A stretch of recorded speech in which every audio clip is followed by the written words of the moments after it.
Hi, I'm Pastor Jennifer Davis Sensenig, and my husband Kent and I live in the Shenandoah Valley of Virginia. These Salt and Light lessons focus on participating with God in awe. If I were teaching the lesson on January 16th, I would be aware that because of holiday travel, hosting guests, and getting back to school on different calendars, maybe not everybody participated in the first couple lessons. So this is a good week to briefly recap the theme of participating with God in awe. Our first lesson in this unit was from Psalm 19, which describes creation, especially the sun, glorifying God. Just as we stand in awe of God's creation in the heavens, the psalmist has a similar experience encountering God in Scripture. It kind of begs the question of whether we experience awe when we read and study the Bible. The second lesson from Isaiah 6 was the story of God calling Isaiah to a prophetic ministry. Isaiah has this awesome vision of being in God's temple, hearing seraphs singing, "Holy, holy, holy is the Lord." Aware of his sinful state, Isaiah is then cleansed with a live coal from the altar and then sent to deliver God's rather unpopular message. Our lesson today is from the Gospel of Mark, chapter 9, and it pairs very well with next week's lesson. If for some reason you have to combine lessons, these two fit well together. The transfiguration of Jesus is certainly an awe-inspiring account. It's a mountaintop experience, especially for the three disciples who were present, Peter, James, and John. Their ordinary rabbi, whom they were beginning to suspect was God's Messiah, was transfigured before them. In this passage, Jesus appears like an angel messenger and speaks with the ancestors, Moses and Elijah. We don't know the precise location of the Mount of Transfiguration, though if anyone in your group has visited Israel-Palestine, they may have climbed Mount Tabor, considered the traditional site for the Transfiguration. You might want to ask your group about that. There are significant biblical mountains associated with each of the ancestors who appear with Jesus in this story. On Mount Sinai, also called Mount Horeb in the Bible, Moses received the 10 Commandments. And then generations later, the prophet Elijah, having run from King Ahab and Queen Jezebel, encounters God also on Mount Horeb in a still, small voice.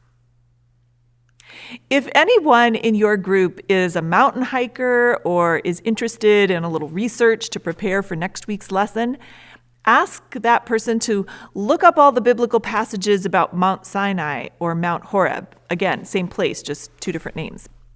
Because next week, our lesson is from Exodus with Moses on Mount Sinai.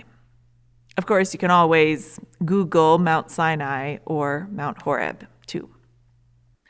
A handy way to describe what is going on in this shimmering, awe-inspiring mountaintop experience of Jesus' transfiguration is to say that Moses equals the law, the Torah, and Elijah equals the prophets.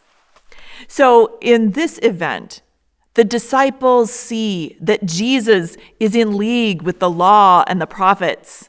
Moses, Elijah, and Jesus are having a conversation. We're not privy to it, but wouldn't you love to hear their exchange? Here's the thing. Jesus' life and ministry is in alignment with the law and the prophets. Yes. And Jesus is more. This is a short text, and if I were teaching, I'd commit it to memory so that I could just tell the story. Verses 2-4 can be told with a sense of awe and wonder. One of my favorite storytellers, when he tells the Transfiguration, takes off his glasses as he says, "He was transfigured before them, and his clothes became dazzling white." In verses 5 and 6, the tone changes because Peter starts speaking and he sounds ridiculous. Overcome with awe, the NRSV says the disciples were terrified. Peter didn't know what to say. Yes, Jesus keeps company with Moses and Elijah, but Peter's suggestion of 3 dwellings is rather embarrassing. Jesus is not just one more in a long line of faithful servants of the past. Jesus is more. Verses 5 and 6 allow us to see ourselves with Peter a bit and ponder how we see Jesus in relation to other great leaders of the past. Now, the end of the passage changes in tone again as a cloud overshadows the whole scene and a voice speaks from the cloud. God describes a unique relationship of love with Jesus.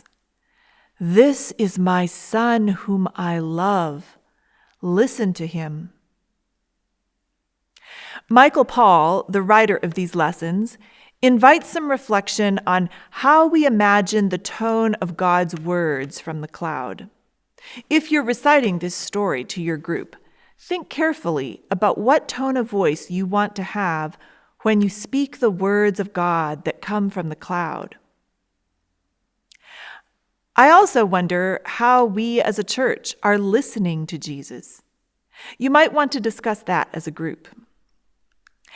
And if you're following Michael Paul's ideas about connecting this passage with current peacemaking work in Mennonite Church USA or Mennonite Church Canada, you might emphasize that according to Mark's gospel, Jesus' transfiguration takes place 6 days after he first announces that he will suffer, die, and rise again. This is also right after Jesus' teaching that those who want to follow must take up their cross. I wonder whether this experience of seeing Jesus in continuity with Moses and Elijah, yet also enjoying a unique relationship with God, inspired those early disciples to move beyond their fear into faithfully following in the costly, peacemaking way of Jesus.